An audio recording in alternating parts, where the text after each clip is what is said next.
A veces la vida nos desafina, nos desafía, nos desintonizamos. Las ondas cortas y largas se chocan hasta que entramos en sintonía.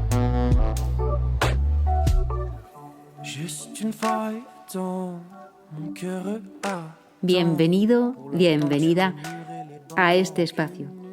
Soy Aurora Marín y esto es En Sintonía.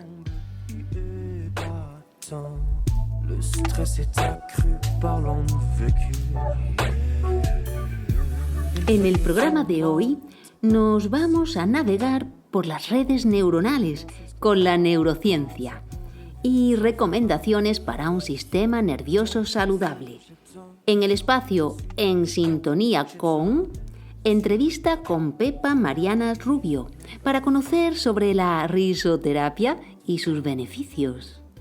Y en Bocadito Saludable vamos a poner a las neuronas a hacer ejercicio, a activarlas. Así que pon la oreja, la mente, el corazón y las neuronas y acércate a esto de... Respira, siente, escucha. La vida es emocionante. La vida es resurgir. La vida es apasionante. La vida eres tú. Estás aquí, en sintonía.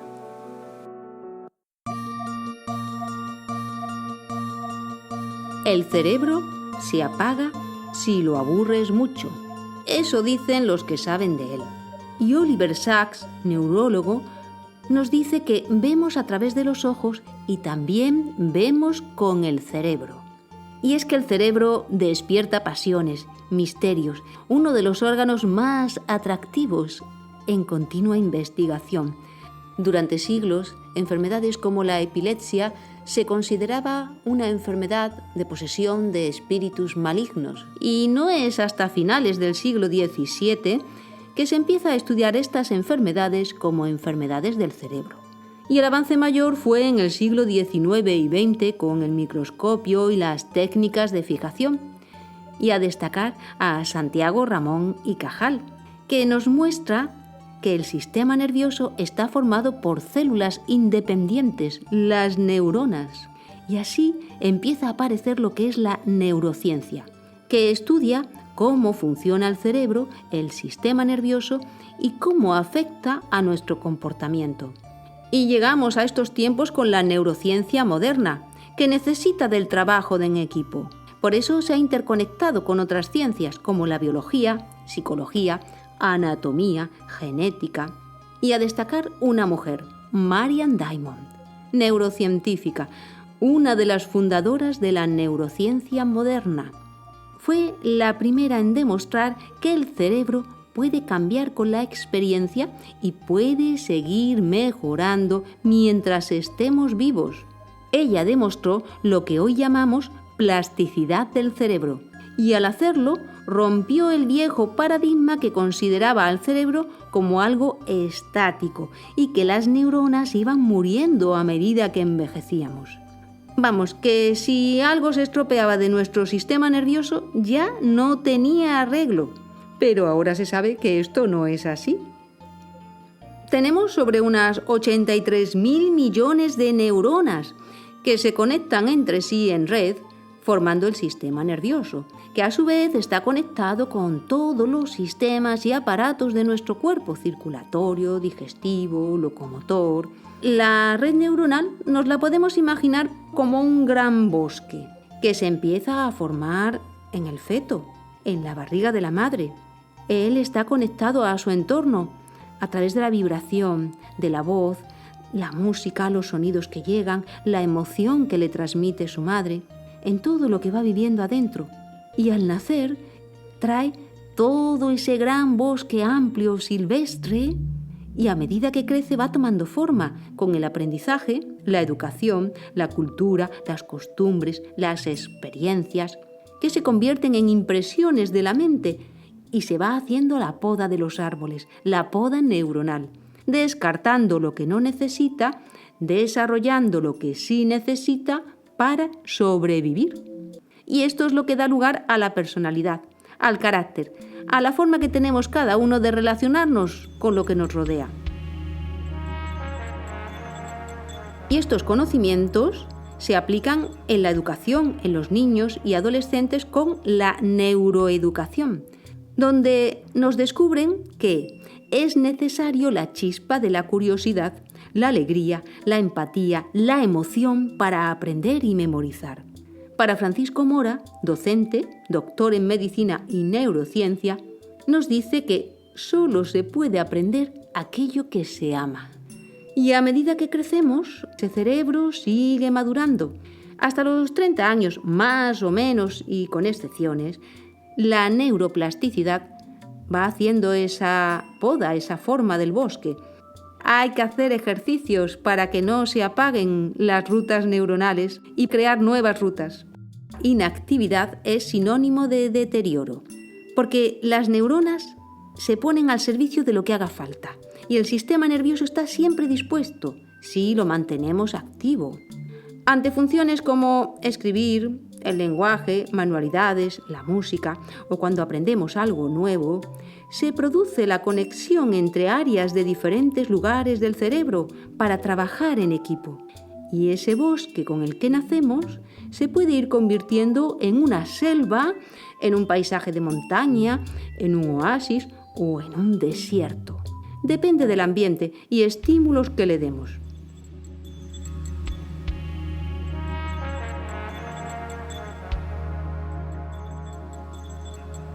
Y para eso están aquí las neuronas espejo.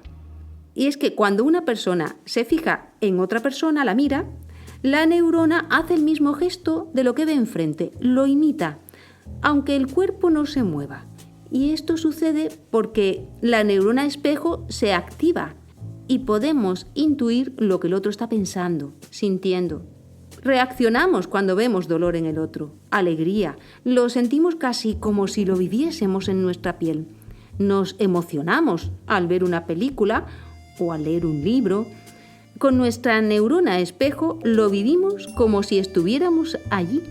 Y es que si no fuera por estas neuronas, no habría cine, teatro, ni libros, ni actores, ni escritores y todo lo que conlleva el mundo de la imaginación.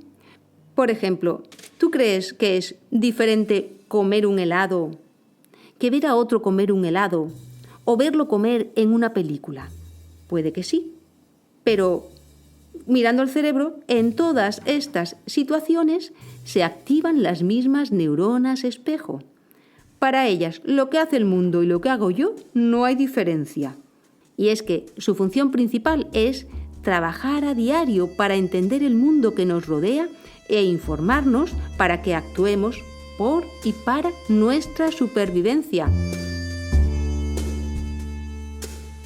Las neuronas espejo son los diminutos milagros, gracias a los cuales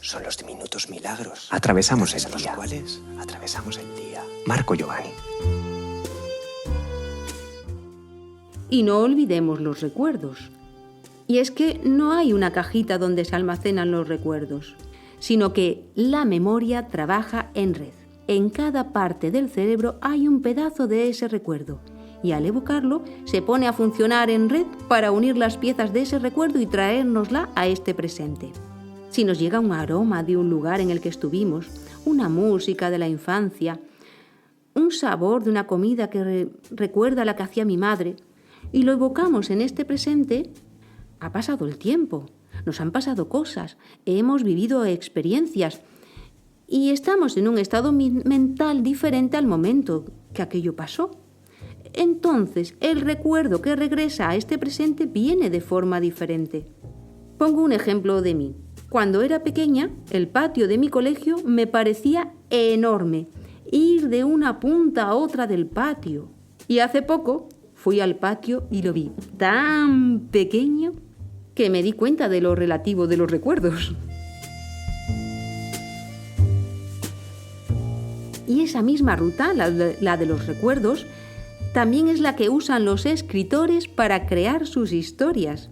Como decía Valle Inclán, las cosas no son como las vemos, sino como las recordamos. La memoria se convierte en un acto creativo. Por eso se habla del frágil poder de la memoria, porque un mismo suceso es descrito diferente por cada persona. Cada una la recuerda desde sus perspectivas y emociones. Por eso los investigadores se plantean si la realidad es diferente a cómo la vemos. No se puede demostrar que lo que hay afuera coincide con lo que vemos. Cuando miramos el mundo, creemos verlo todo. Y no, el cerebro solo ve lo que necesita para sobrevivir. Y lo más probable es que cada uno de nosotros vea el mundo según lo piensa y siente.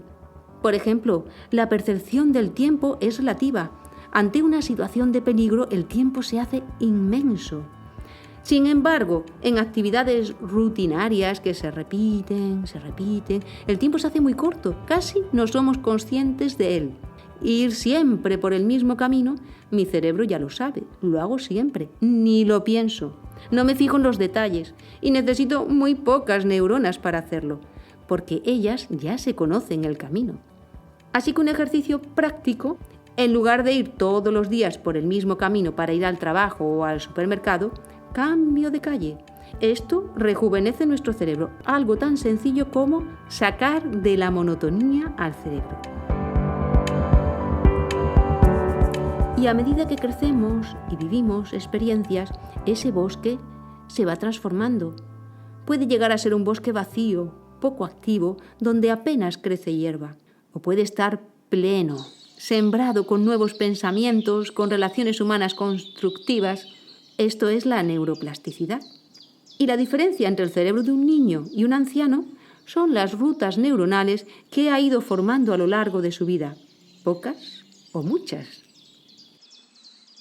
Me gustaría hacer algo asombroso, dijo, y se dedicó a transitar la felicidad el resto de su vida. Estás en sintonía. Y a continuación, 8 recomendaciones para un cerebro saludable.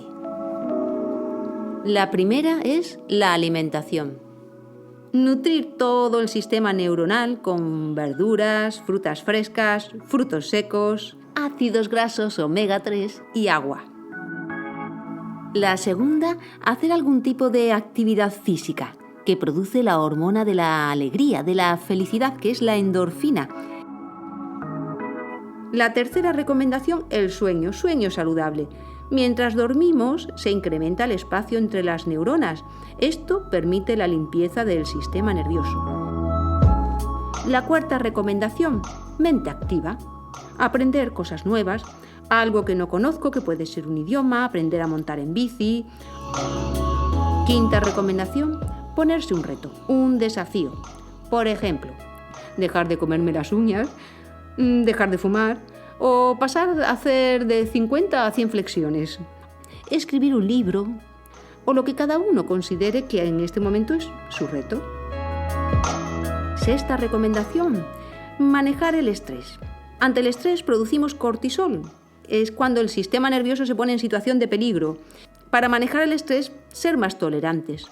Saber que si la realidad no la puedo cambiar, sí puedo cambiar mi forma de pensar la realidad. Séptima recomendación, amar y crear vínculos con otras personas y con la vida que sean constructivos, que nos aporten a la alegría de la endorfina. Y la octava y última, encontrar algún instante del día de silencio. Entonces el cerebro se oxigena y se refresca. Y hay una que no va en ningún sitio, porque es imperdible, y es sonreír. Te invito a una sonrisa. ¿Estás aquí? En sintonía.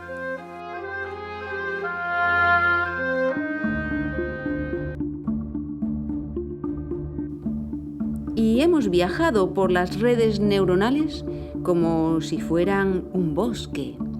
Pero cuando vemos la imagen de estas redes, son muy parecidas a las del universo. Hay científicos que se plantean la idea de que el cerebro es la estructura más compleja del universo. Y los estudiosos se preguntan Si nuestro cerebro es una estructura que reproduce patrones del cosmos, ¿o es al revés? ¿Es nuestro cerebro el que da sentido y forma al cosmos?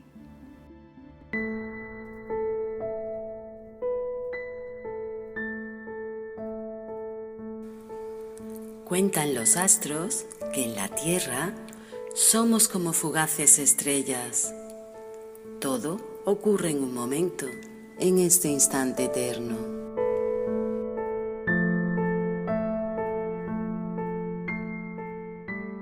Estás aquí, en sintonía.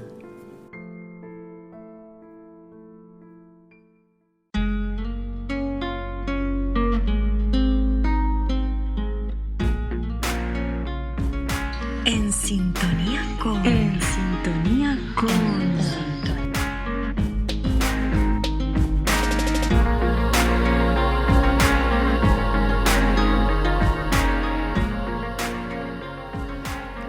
Y seguimos con otra técnica liberadora y alegre, que es la risa, el lenguaje de la alegría, y es la risoterapia. Y la vamos a conocer a través de Pepa Marianas Rubio, profesora diplomada en risoterapia, en yoga de la risa, experta en teatro cómico, en técnicas antiestrés y en inteligencia emocional. Ella nos cuenta de la risoterapia a partir de un extracto de una conversación que tuvimos con Pepa. ¿Por qué es terapéutica la risa?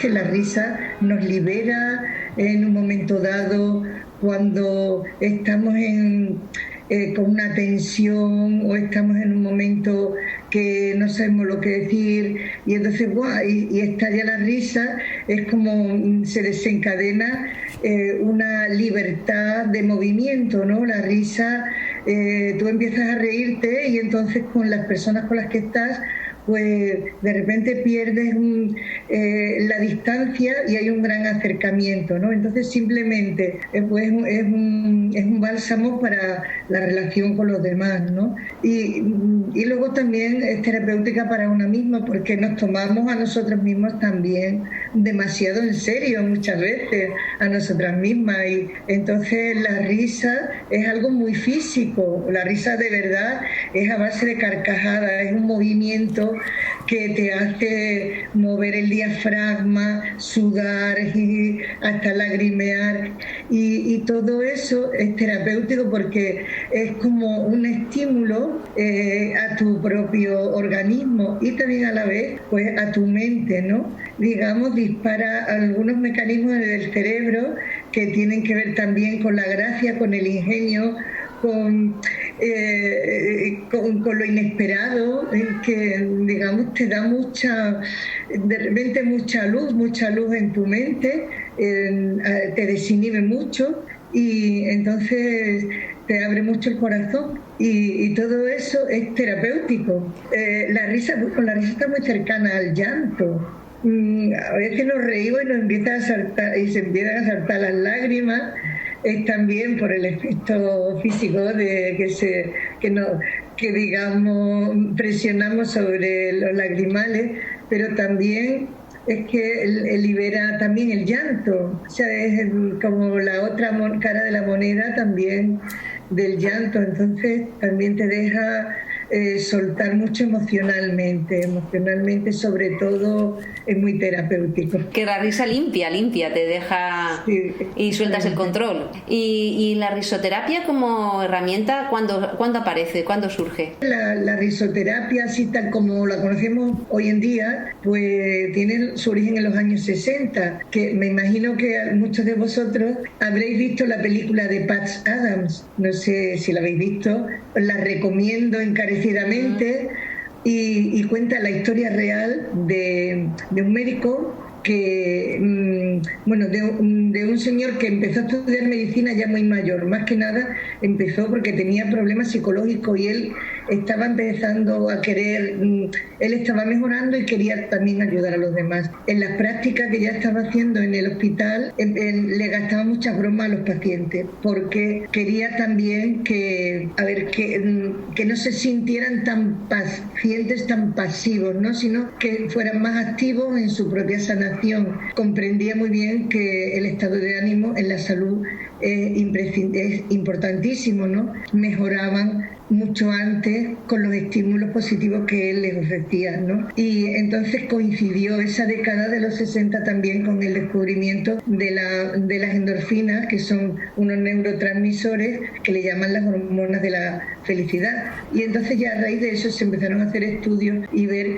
que efectivamente cuando nosotros nos reímos a raudales y nos reímos con ganas y todo eso, se segregan muchas más endorfinas, tienen un efecto en el organismo, digamos que combate el estrés, te bajan las defensas y por el contrario las endorfinas te las suben, y eso era otra de las causas por las que los enfermos mejoraban. De ahí este hombre pues empezó ya a practicar a ajustar técnicas que le ayudaran a potenciar la risa en los pacientes. Surgió la risoterapia en un ambiente, digamos, clínico o muy terapéutico, hospitalario, pero después pues se fue extendiendo a todos los niveles, a todo tipo de colectivos, ¿no? Entonces también, bueno, aquí en España, hará ya unos 25 años o así, entre 25 o 30 años, empezó con esto con la risoterapia. José Elías, que es un psicólogo en Madrid, empezó él a hacer también sus métodos, pues se pudieran hacer de una forma organizada, voluntaria y sistemática, ¿no? Una gran aportación de la risoterapia ha sido de Maricruz García Rodera y la Escuela Salud Inteligente en Barcelona. El risoterapeuta tiene que saber también llevar a la persona, llevar a los grupos. Y sí. Tu experiencia, creaste una asociación o un grupo, sí, o algo. ¿Cómo fue esto que hiciste? Sí, bueno, primero una asociación, una escuela en Ari, donde también he llegado pues a formar profesionales de la risa, a monitores de risoterapia, a través del juego, sobre todo, que es muy importante. El juego, la parte más lúdica. Después también añadí, digamos, a las técnicas que hemos empleado en Enari, el yoga de la risa, pues surgió en la India, también, bueno, pues recientemente, digamos, en los años 90 o así, un doctor también, un médico, un doctor Kataria, y entonces vio que las inspiraciones y expiraciones que hacemos al reír, pues se parecían mucho a ejercicios del pranayama, que son las respiraciones que se hacen en yoga, ¿no? Para ti, la risoterapia, ¿qué aportación podría traer a la sociedad? Pues un mundo mucho más humano, ¿no? Esencia también es el disfrutar, el convivir, el estar con el otro y vivir el momento, también vivir lo positivo. Siempre hay algo, y si no hay nada, nos podemos buscar algo por lo que está serio, por lo que está triste, por lo que está... Y claro, a ver, el que ríe, al final, pierde más, tiene menos prejuicio. He trabajado mucho además a nivel social, con grupos de mujeres maltratadas. He trabajado con jóvenes en riesgo de exclusión, con personas en riesgo de exclusión social, con jóvenes metidos en el tema de drogas. Y todo eso, al final te das cuenta que es que la gente está tan triste y tiene tanta soledad, tanta tristeza. Bueno, hay unos cambios tremendos, ¿no? Tremendo en esas personas. Bien, todos los que vienen a los talleres se quedan encantados, ¿no? Pero ves unos cambios tan profundos. Y bueno, solo añadir que por lo que cuentas, que estaría bien que empezáramos a reírnos cada uno nosotros mismos día a día, en el día, algunos momentos del día. Si quieres que te diga alguna cosita que podemos hacer sin venir a los talleres. Por ejemplo, pues nada, tú te levantas y te asomas y te miras en el espejo y dices, ¡ay, qué arruga! ¡Ay, que no sé! No. Pues tú mismo empiezas a hacer tonterías, hacerte burlas, hacerte cosas y empiezas. Claro. Y ya. Te echa una carcajada así de buena mañana y ya el día te cambia, ¿eh? El día te cambia. Está muy bien, está muy bien. Ay, que lo gastas, ¿verdad? Pero tú, mira, tú pues lo sí, estoy más contenta que sí, pues muchas gracias. Pues nos vamos con la risa. Gracias a ti, Aurora. Un abrazo para todos. Un abrazo.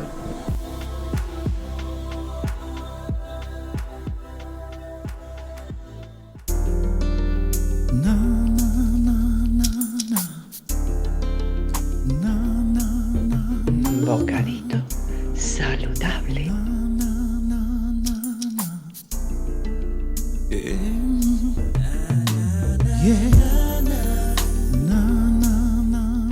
Y en el bocadito saludable de hoy vamos a hacer ejercicios con las neuronas. Hay muchísimos. Aquí algunos sencillos a modo de ejemplo de lo que se podría hacer a lo largo de un día. Empieza la mañana, al despertar, antes de levantarte o al instante después de levantarte. Lleva la atención a la respiración. Si te ayuda, pon la mano sobre el abdomen para sentir que al inhalar el aire llega hasta ahí y al exhalar sale desde el abdomen y hacer esta respiración al menos tres respiraciones profundas, sintiendo que inhalo hasta el abdomen, exhalo y sale el aire desde el abdomen. Esto nos oxigena el cerebro y ya empezamos el día refrescando. Y a lo largo del día, incorporar alguna de estas. Por ejemplo, usar la mano que menos se usa. Si eres diestro, la mano izquierda. Por ejemplo, tomar el cepillo con la mano izquierda para cepillarte los dientes. O el ratón del ordenador. Esto nos reconecta al lado izquierdo y derecho del cuerpo. Otro sería con la memoria visual. Entrar en un lugar nuevo o incluso en un lugar conocido, porque a veces ni nos fijamos. Observarlo. Observar todo lo que hay, los máximo número de detalles. Cerrar los ojos e intentar recordar lo más posible. O si ves a alguien, con un amigo, fíjate en la ropa que lleva, en el color, lo que lleva puesto, e intenta recordarlo. Y después hay otros para activar las neuronas a través de los sentidos, el gusto, el olfato, el tacto. Y esto se puede hacer con un amigo, como un juego, con los ojos cerrados. Por ejemplo, el olfato. Identificar aromas, esencias de plantas aromáticas, alimentos. Identificar el aroma. El gusto. Poner sabores en la lengua. Identificar si es dulce, salado, picante, amargo, más allá del alimento, el sabor. O a través del tacto. Tocar objetos sin ver con los ojos cerrados y van pasando y descifrar la textura. Si es áspera, rugosa, suave, blandita, dura. Y a lo largo del día, siempre que puedas, escuchar música. Y si pones música suave, que ayude a ir hacia el silencio y la calma. Y llega el final del día y antes de ir a dormir, escribir. Sí, como un diario, escribir lo vivido. Especialmente lo que te preocupa. Y eso ayuda a ir a dormir más en calma. Y ya tumbados en la cama, volver a observar la respiración, como se hizo en la mañana, pero ahora, al hacerlo, inhalo, sintiendo el aire hasta el abdomen, y que la exhalación es más larga. Esa exhalación larga nos relaja para dormir. También ayuda a tener la habitación con máxima oscuridad, sin estímulos visuales ni sonoros, y recomendable, por favor, no móvil apagado y a ser posible lejos. Y felices sueños y neuronas felices.